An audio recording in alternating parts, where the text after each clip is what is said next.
바랍니다. 말씀 보시겠습니다.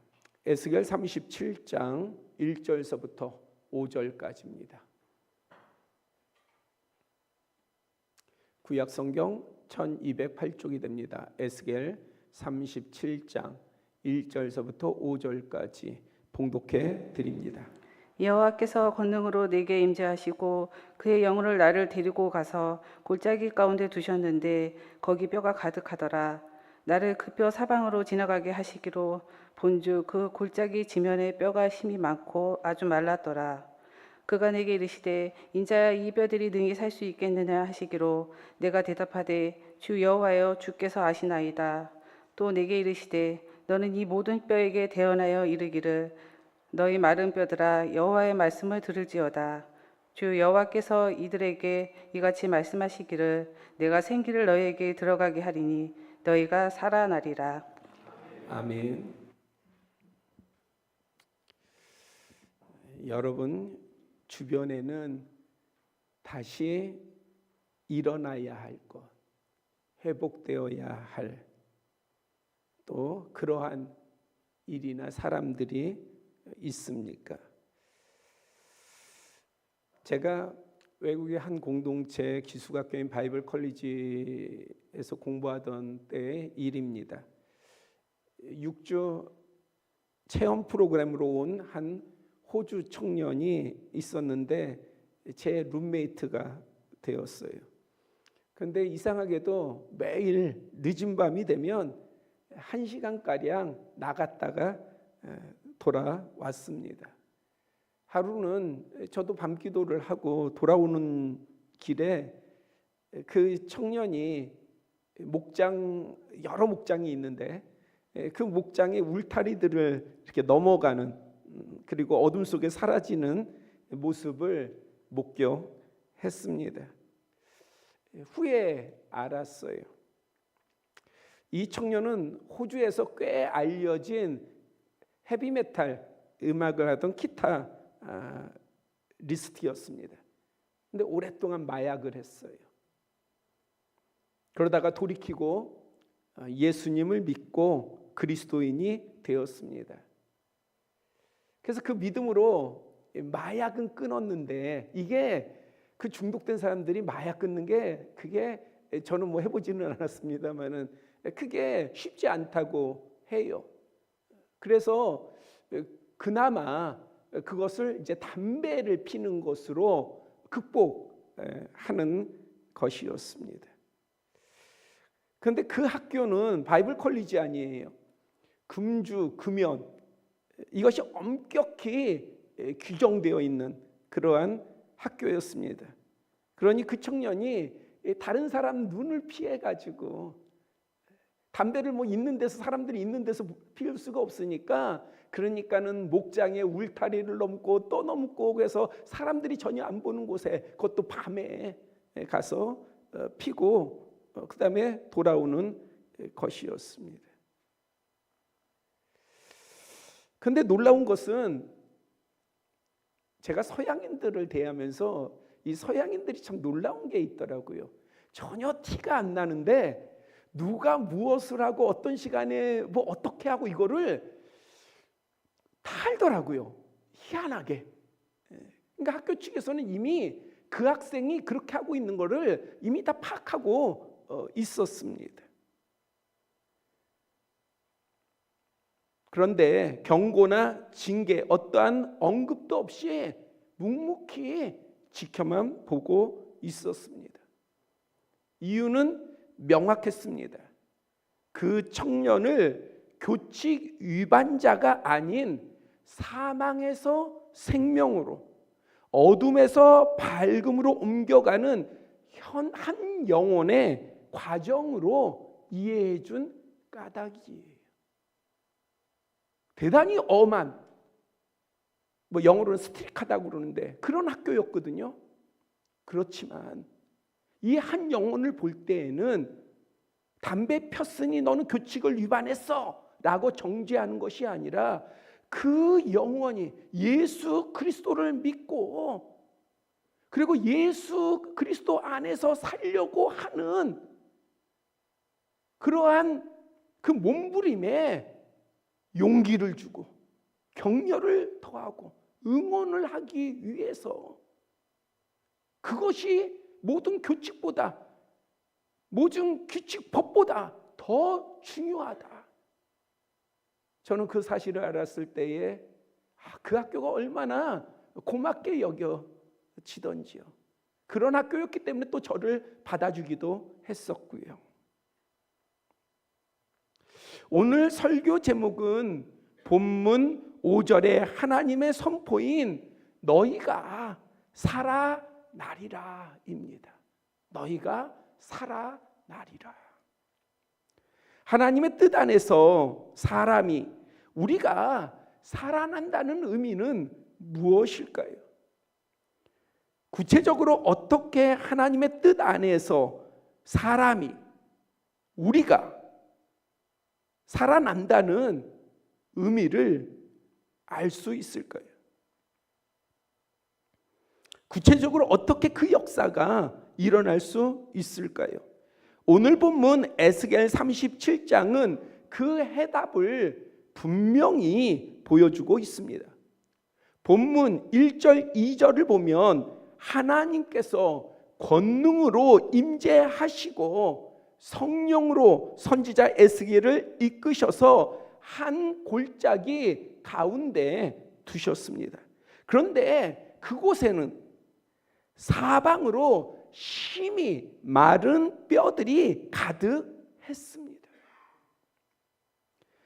이것은 완전한 멸망과 절망의 상태로 소망이 전혀 없음을 상징합니다. 더는 기회도 시간도 방법도 없는 죽음의 끝자락입니다. 우리가 무덤 하나를 보더라도 어떠한 세상의 끝남을 보지 않습니까? 더 이상 저곳에는 희망이 없어, 소망이 없어, 그렇게 느껴지지 않습니까? 그런데 하나의 무덤도 아니고 공동묘지도 아니고 뭔가 뼈가 감추어진 것이 아니라, 시신이 감춰진 것이 아니라 한 골짜기 사방에 동서남북으로 마른 뼈들이라고 하는 것은 뭐예요? 시간이 오래 지났다는 얘기잖아요. 어떤 상태로요? 죽은 상태로 오래돼서 이 뼈들이 부서지고 바람이 불면 흩어져 있는 그러한 뼈들이에요. 그러니 그 가운데에 있을 때에 에스겔 선지자가 느껴지는 게 뭐겠어요? 그것은 보통 절망이 아닌 것이지요. 끔찍한 절망이지요. 조금의 희망도 없는 그러한 상태입니다. 완전한 멸망과 절망의 상태로 소망이 전혀 없음을 상징합니다. 더는 기회도 시간도 방법도 없는 죽음의 끝자락입니다. 그렇다면 이 뼈들, 이 소망 없는 뼈들, 이 죽은 뼈들, 이 뼈들은 무엇을 가리킵니까? 바로 하나님의 백성 이스라엘입니다. 이방 백성이 아니라 이 마른 뼈들, 소망이 하나도 없는 뼈들이 누구를 가리키느냐? 바로 하나님의 백성을 가리켜요. 더 나아가 하나님의 피조물 된 인류입니다. 그리고 오늘을 살아가는 우리의 모습이기도 합니다. 나는 전혀 상관없다 여기지만 실상 우리가 이 땅에서 살아나가는 것이 바로 이런 가운데에 살아가는 것과 같을 때가 많이 있습니다. 지금 세상은 전쟁과, 여러분들 계속 들리는 소식이 뭐예요? 계속 화제가 되는 소식이 뭡니까? 매일 하루도 빠짐없이 전쟁의 소식이잖아요. 학살의 소식이잖아요. 불법과 불의, 그리고 최근 청년들을 대상으로 한 캄보디아의 범죄 사건처럼 흉악한 일들 아니겠습니까? 그러한 것들로 가득 차 있습니다. 의외로 많은 사람들이 하루에도 몇 번씩 절망과 죽음을 맛보며 살아가고 있습니다. 이것이 멀리 있는 사람의 문제가 아니라 우리 안에, 우리 근처에, 우리 옆에 있는 일들이에요. 하루에도 신문에 나지 않지만 몇십 명들이 스스로 목숨을 끊고 있습니다. 한두 명이 아니에요. 몇십 명씩이요. 매일. 그것은 매 시간마다 스스로 목숨을 끊는 이들이 계속 이어지고 있다는 얘기예요. 그것이 멀리 있는 것이 아니라 우리 사회에 있는 것이고 우리의 주변에 있는 것입니다. 하나님께서는 심히 마른 뼈들을 본 선지자 에스겔에게 물으셨습니다. 이 뼈들이 능히 살겠느냐? 이 뼈들이 능히 살겠느냐?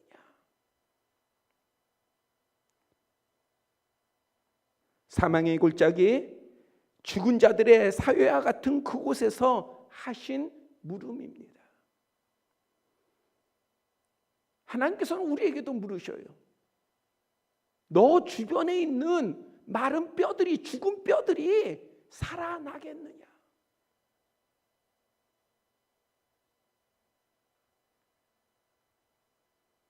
누구라도 살 수 없습니다라고 답할 수밖에 없어요. 우리의 현실 가운데에, 아니 멀리 안 보고 여러분들이 고통을 당하고 염려와 근심 가운데 있고 갈등 가운데 있고 여러분들이 시련 가운데 있거나 여러분들이 극복하지 못하는 어떠한 고난 가운데 있을 때에 만약에 여러분들에게 물으신다면, 아니 그 정도만 되는 여러분들에게 물으신다 할지라도 너가 살겠느냐?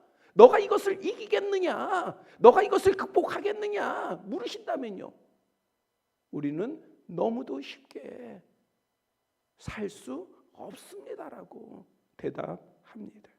그런데 마른 뼈들은요, 그것도 수많은 마른 뼈들은요,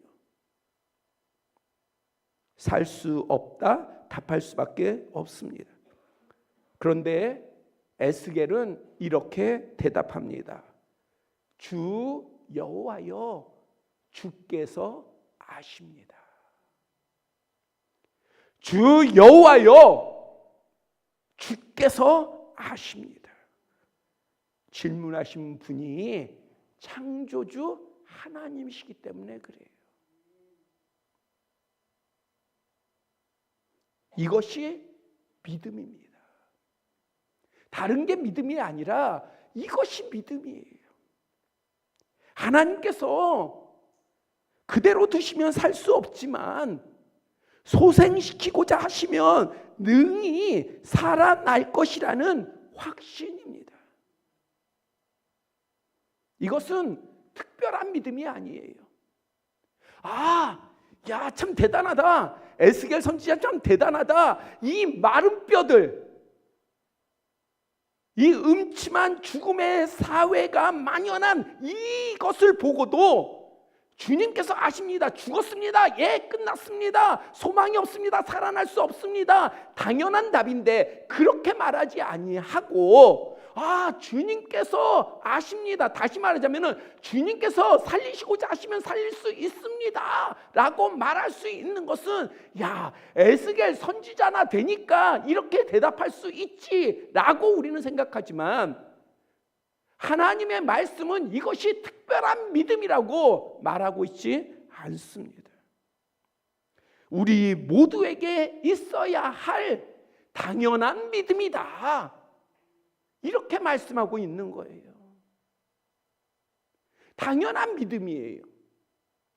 한번 여러분들 생각해 보세요. 지금 내 삶에서 이기지 못하는 게 무엇이 있는가? 죽은 것이 무엇이, 다시 살아나야 될 것이 무엇이 있는가? 그것이 사람이든 어떠한 일이든 간에, 어떤 문제이든 간에 회복되어야 될 것, 살아야 될 것이 무엇이 있습니까? 그런데 그 무엇에 대해서 여러분들은 어떠한 답을 가지고 계십니까?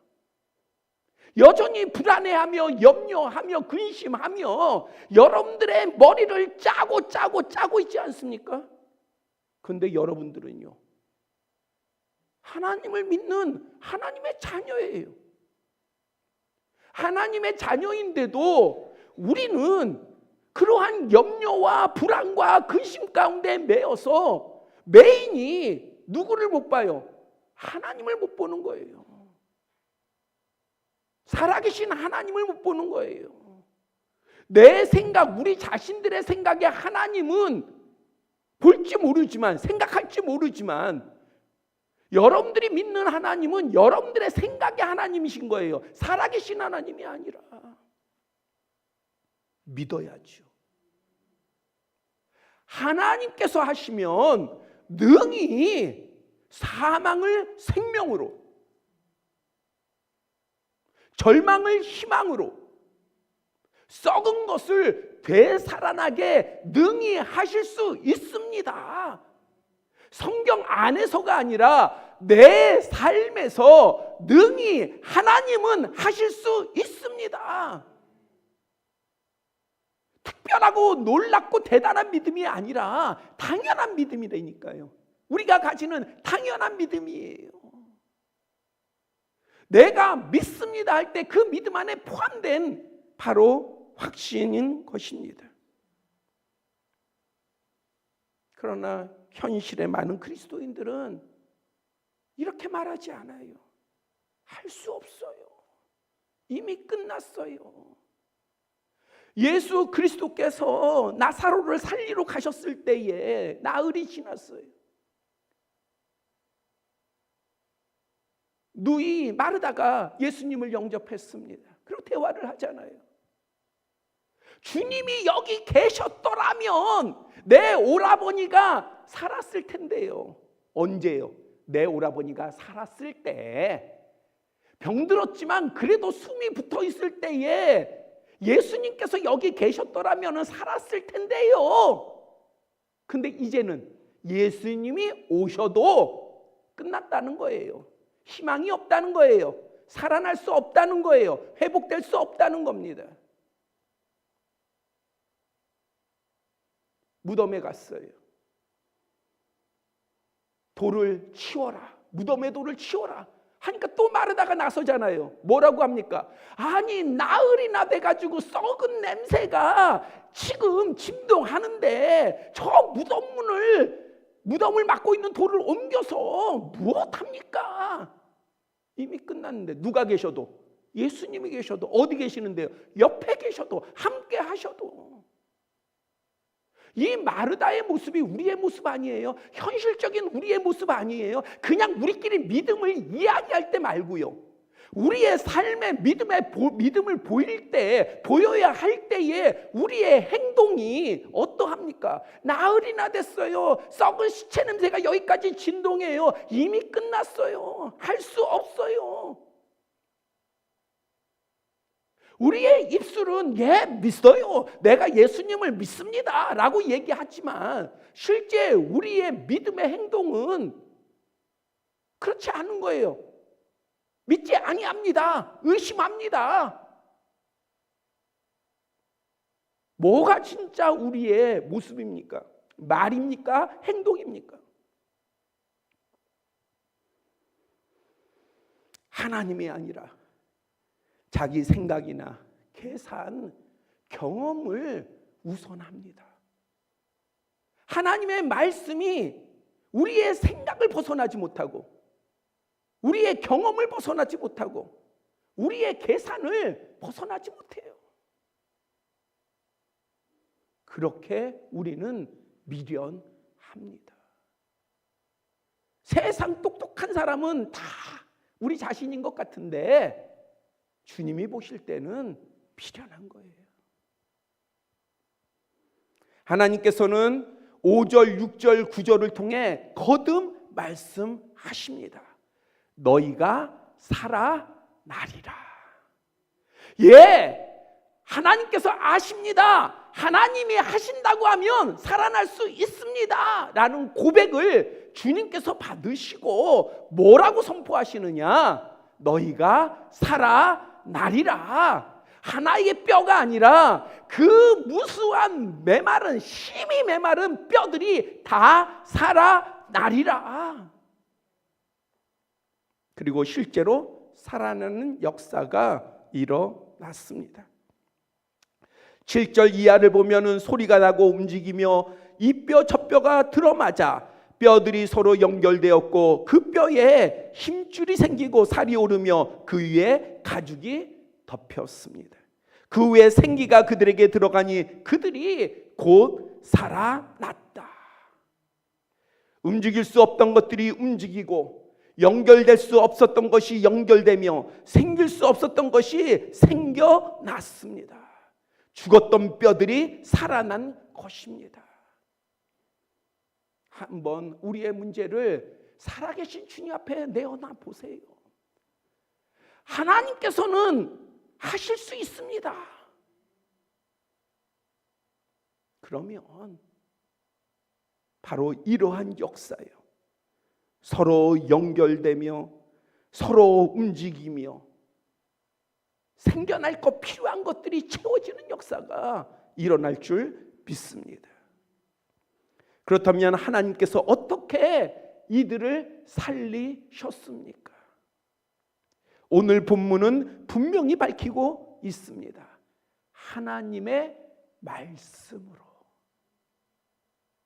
이 정도의 역사를 우리가 뭔가 기대하면 방법 또한 뭔가 특별한 게 있어야 되잖아요. 방법 또한 우리가 세상의 문제는 그렇게 풀어가잖아요. 세상에 어떠한 중요한 문제를 풀어갈 때에 되게 심플하지 않잖아요. 되게 복잡하지 않습니까? 이 사람 저 사람 이 기술 저 기술 이 생각 저 생각 이 지혜 저 지혜 다 모아가지고 그리고 그냥 열심히 그거 가지고 돌파해야 겨우 문제들이 해결되지 않습니까?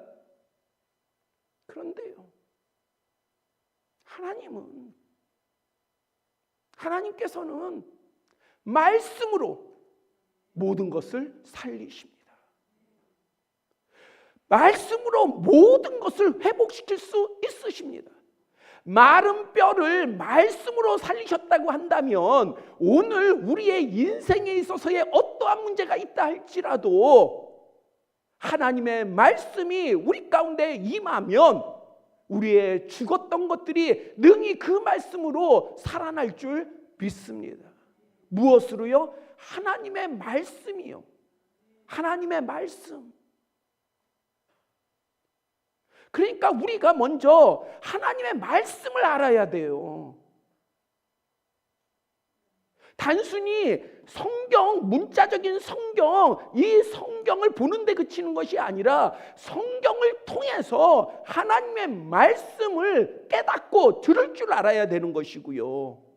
예배를 통해서도 하나님의 말씀을 들을 줄 알아야 되는 것이고, 우리가 기도할 때도 하나님의 말씀을 들을 줄 알아야 되는 거예요.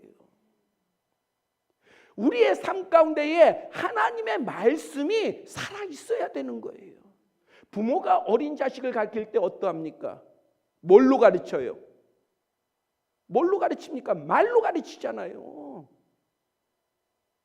부모가 자식을, 어린 자녀를 가르칠 때에, 다 크면 말 안 듣지만 어린 자녀를 가르칠 때에 말로 가르치지 않습니까? 말로. 이 아이의 삶, 여러분들 어린 적을 생각해 보세요. 어릴 적에 이 아이의 삶에는 부모의 말은 항상 그의 삶에 살아있는 거예요. 살아있는 거. 학교 가도 부모의 말이 살아있고, 집에 와도 부모의 말이 살아있고, 어디에 놀러 나가도 부모의 말이 살아있는 거예요.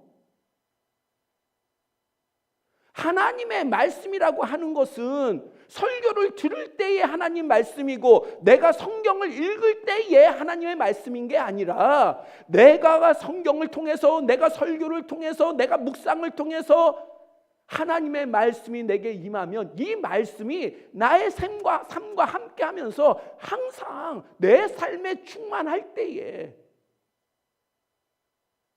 그것이 살아있는 하나님의 말씀이요 역사하는 하나님의 말씀인 것입니다. 4절에 너는 이 모든 뼈에게 대언하라. 9절에서는 너는 생기를 향하여 대언하라 하였습니다. 여기서 대언은 히브리어 원어의 나바인데 예언이라는 뜻을 가지고 있어요. 근데 단순히 예언이라는 뜻만이 아니라 하나님의 말씀을 대신 선포한다.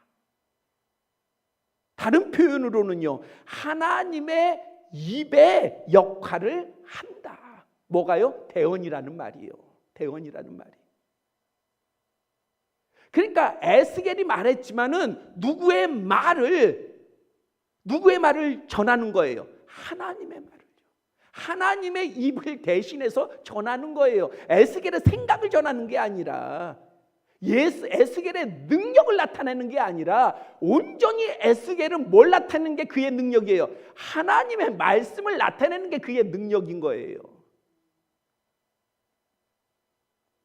그리고 7절 10절은요 이렇게 기록하고 있습니다. 하나님의 명령을 따라 대언하니 소리가 나고 움직이며 뼈들이 서로 연결되었다. 하나님의 명령에 따라 대언하였더니 생기가 그들에게 들어가 곧 살아났다. 바로 살리는 것은 하나님의 말씀입니다. 하나님의 말씀은 곧 권능이요 생명입니다. 그 어떤 것도 그 말씀을 거역할 수 없습니다. 우리가 아는 하나님의 말씀은 세상의 어느 존재나 어떠한 피조물, 어떠한 것도 하나님의 말씀을 거부할 수나 거역할 수 없습니다.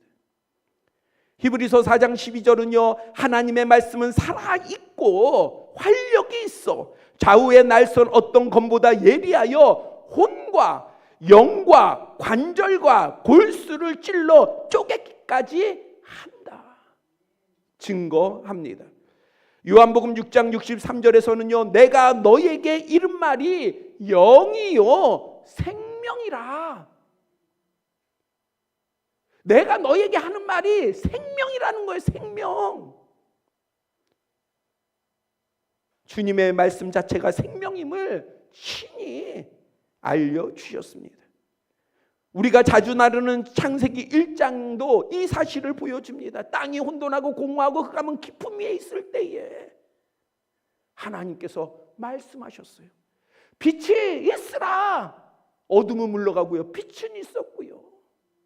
나뉘어져라 했더니 하늘과 땅과 바다가 다 나누어져서 질서가 생기지 않습니까? 그 혼돈했던 곳이.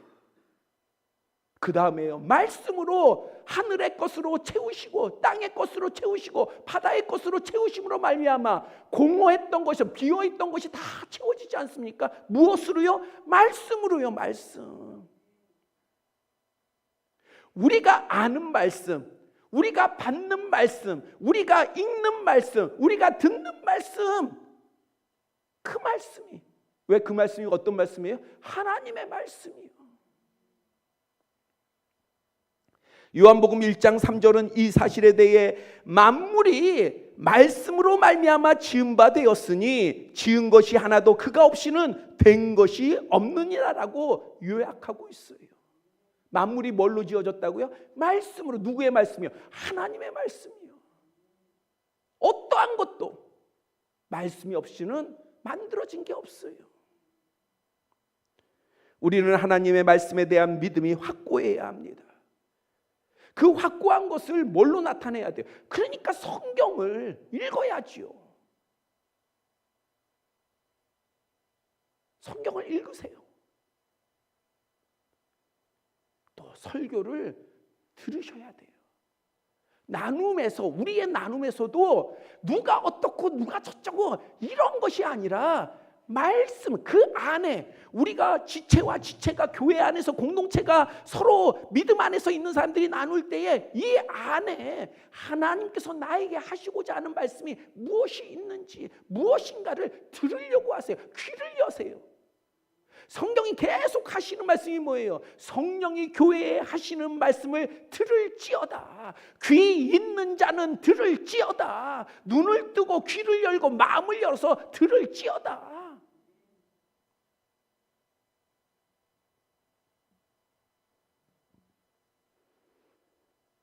우리는 하나님 말씀 깨닫고 듣고 전하고 선포해야 합니다. 특히 죽어가는 영혼을 향하여서요. 진짜 여러분들이 사랑한다면, 여러분들이 진짜 소중하게 여긴다면, 그렇다면 그 영혼들을 향하여서 말씀을 선포해야 합니다. 하나님의 말씀을 붙들고 기도하고 선포하고 분명히 나누어야 합니다. 그럴 때 그 심령들 가운데에 하나님의 살아있는 역사가 일어날 줄 믿습니다. 오늘 본문 13절은 이렇게 말합니다. 백성들아, 내가 너희 무덤을 열고 너희로 거기서 나오게 한즉 너희는 내가 여호와인 줄 알리라. 먼저는요, 하나님의 말씀이 내게 충만함으로 말미암아 누가 살아야 돼요? 내가 살아야 돼요. 내가 다른 것으로 사는 게 아니라 여러분들이 기도하는 제목 하나하나 그거 이루어졌다고 여러분들이 온전히 사는 것이 아니라 여러분들 안에 하나님의 말씀이 충만하면 여러분들이 사는 거예요.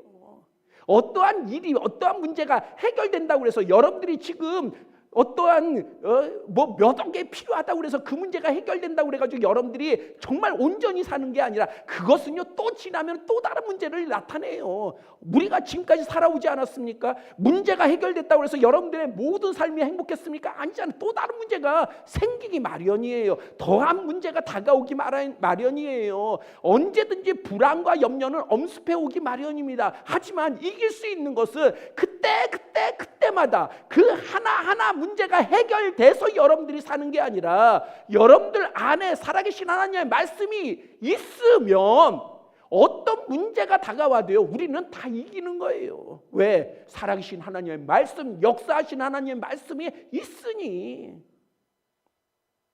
이것이 바로 우리를 향한 하나님의 말씀의 역사입니다. 우리를 살리는 역사.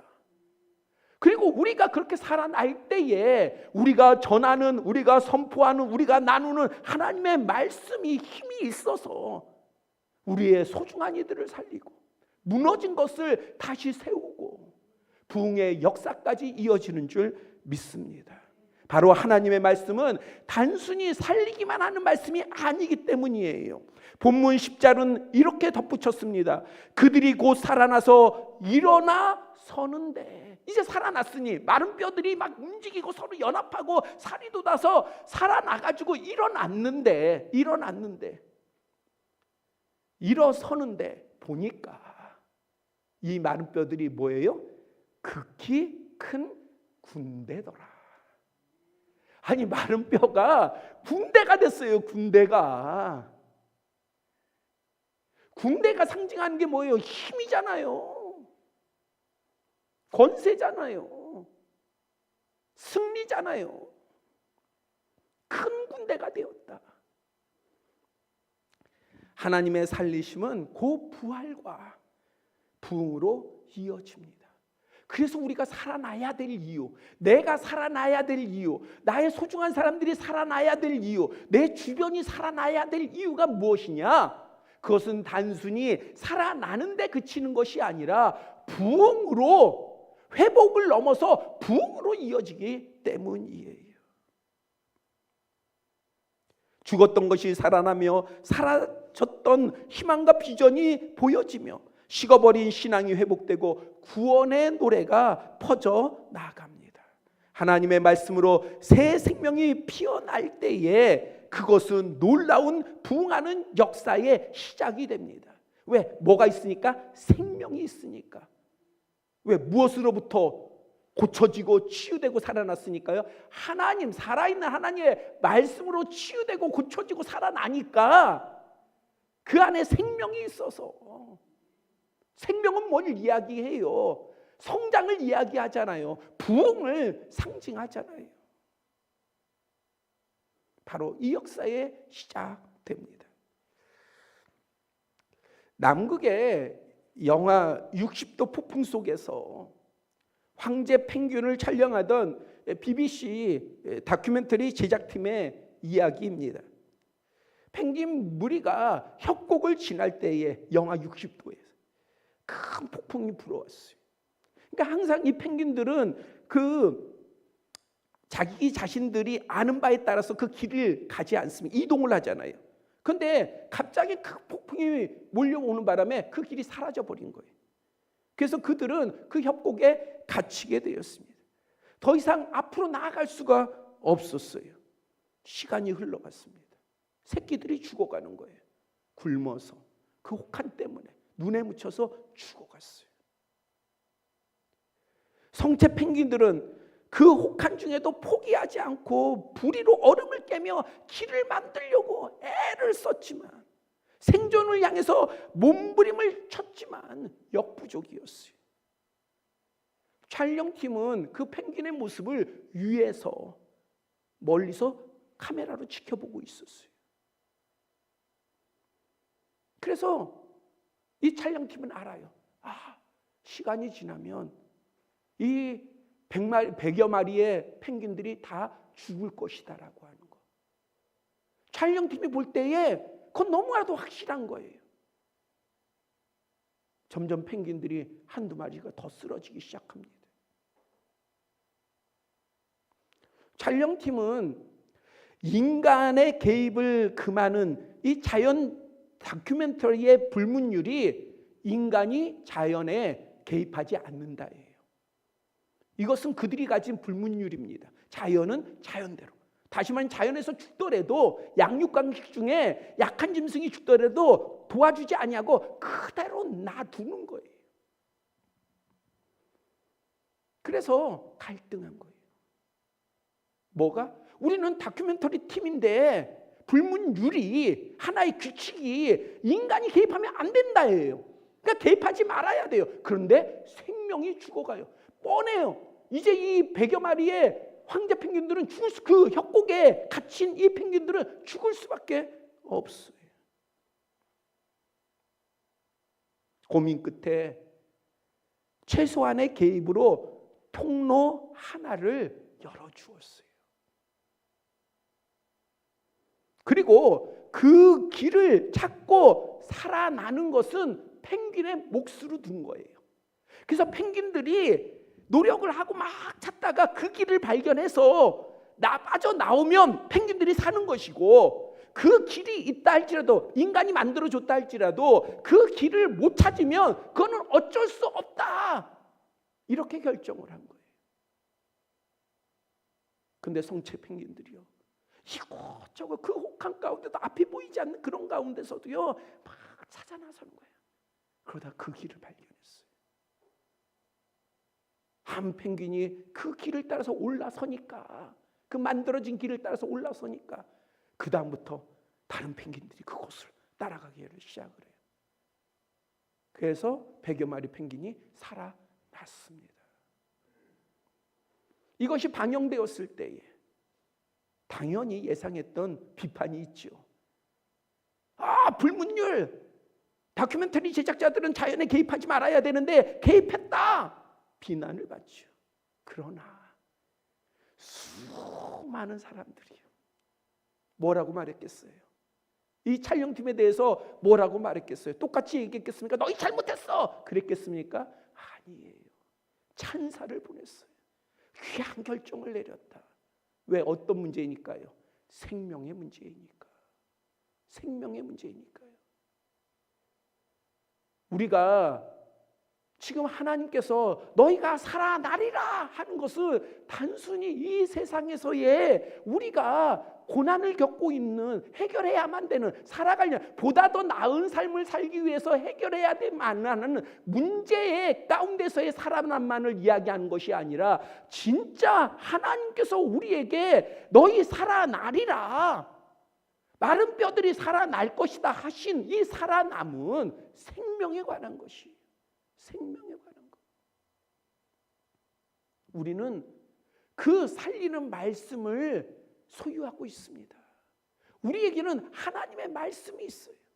내가 아니라, 우리 자신이 아니라 내가 전도하고 내가 구원하고 내가 복음을 전하고 내가 영향력을 주어서 내가 저들을 살리라가 아니라 에스겔처럼 우리가 하나님의 말씀을 전하고 선포하고 증거하고, 무엇보다도 우리가 살아계신 하나님의 말씀을 믿으면, 그러면 우리의 소중한 생명들이 살아날 뿐만 아니라 다른 문제까지도 회복되고 살아나는 부흥의 역사까지 있게 되는 줄 믿으시기를 바랍니다. 요한복음 6장 내용을 기억하시기를 바랍니다. 주님께서 오병이어 물고기 2마리와 보리떡 5개로 5,000명을 먹이시고 12광지를 남겼어요. 사람들이 어떻게 합니까? 야, 예수님께서 먹을 거를 주는데 5,000명을 먹여주셔. 야, 우리 왕으로 삼자. 저분은 왕감이다. 왕으로 삼자. 그렇게 자기네들끼리 이야기합니다. 그러니까 예수님 피하시잖아요. 그 다음날 이 사람들이 또 예수님을 쫓아왔어요. 예수님께서 뭐라고 말씀하셔요? 저들이 지금 나를 따라오는 것은 기적, 그리스도의 기적을 보고 따라온 게 아니라 먹고 배부르니까, 육신의 문제 이거 해결되니까 이것도 해결해 달라고. 그러니까 이걸 벗어나지를 못하는 거예요. 믿음이요. 그러면서 예수님께서요, 생명의 떡에 대한 말씀, 하나님 나라에 대한 말씀을 전하잖아요. 그러니까 이들이 어떻게 합니까? 십자가의 말씀을 전해요. 그러니까 이들이 뭐라고 해요? 말씀이 어려워. 야, 너무 어렵다. 안 들으려고 하는 거예요. 왜? 자기들 마음에 안 닿으니까, 자기네 뜻과 다르니까 어렵다는 거예요. 귀찮다는 거예요, 듣기가. 야, 어렵다. 떠났어요. 다 떠났어요. 다. 그렇게 왕으로 섬기려고 했던 사람들이 다 떠났어요. 그때 예수님께서 제자들에게 물으십니다. 너희도 가려느냐? 너희도 가려느냐? 우리가 신앙생활할 때에 종종 부딪히는 말씀이에요. 너희도 가려느냐? 너희의 마음에 맞지 않다고 그래서, 당장 너희들이 욕심내는 그 기도가 응답되지 않았다고 그래서 너희도 가려느냐? 너희 뜻에 주님께서 맞춰주지 않는다고 그래서 너희도 가려느냐? 그때 베드로가 고백합니다. 주님, 영생의 말씀이 주께 있사오니, 생명의 말씀, 다른 것이 아니라 생명의 말씀이 주님께 있사오니 우리가 누구에게로 가오리까? 우리에게는 생명의 말씀이 있는 거예요. 그 생명의 말씀을 우리가 간직할 때에 부흥이 일어나는 거예요. 생명이 있기 때문에. 이 고백이 우리의 고백이 되기를 축복합니다. 그러면 내가 사는 역사, 우리의 소중한 이들이 살아나는 역사, 우리의 주변이, 우리의 환경이 회복되는 역사, 나아가서는요, 이 살아나는 것이 뭐가 돼요? 큰 군대더라.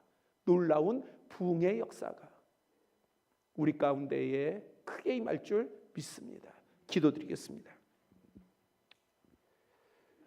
아버지 하나님, 우리에게 하나님의 말씀을 항상 허락하여 주시옵소서. 말씀을 듣고 행하는 자는, 믿음을 보이며 믿음으로 나아가는, 말씀을 붙잡고 나아가는 자는 반석 위에 자신의 집을 세운 자와 같고, 말씀을 듣고도 믿음 가운데 나아가지 못하는 자는 모래 위에 세운 집을 세우는 자와 같다 하셨사온데, 아버지 하나님, 우리는 항상 아버지의 말씀, 살아있는 말씀 위에 우리의 삶의 집을 세우게 하여 주시옵소서. 그래서 구원의 역사와 부흥의 역사가 끊임없이 일어나는 그러한 복이 우리 모두에게 있게 하여 주시옵소서. 예수 그리스도의 이름으로 기도드렸사옵나이다. 아멘.